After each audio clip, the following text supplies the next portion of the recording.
And greetings. We're glad to see you people in attendance today for our last visible celebration of Black History Month on CSULB's campus. We are, as you've known, those of you that have participated in the programs that we put before you throughout the month of February, we've been trying to heighten and elevate the awareness of the black man and female, of his heritage and his culture and his so richly deserved nature as to who he is and what he can do and his capabilities and such.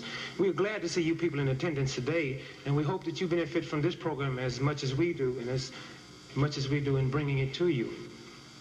We have a very profound speaker for you today, those of you that are in attendance, and we're grateful for you to come and take the initiative to find out about self for the development of self. As I mentioned, we have a very profound speaker today that we are glad to bring to you.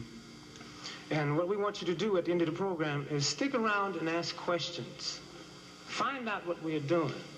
We talk about this all the time, but no one seems to come out to the meetings. In terms, we have a large turnout one week, and then it will recede and it'll be on the wane, and a lot of people won't come back.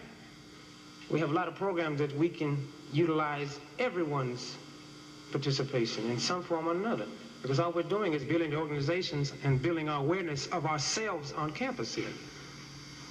So without any further ado, I'd like to bring to you Professor Amin-Ra, and he could speak a little bit about our speaker today, because I haven't read all of his books, but those that I've read have greatly enriched my knowledge of self and my dedication to the struggle and my belief in my people.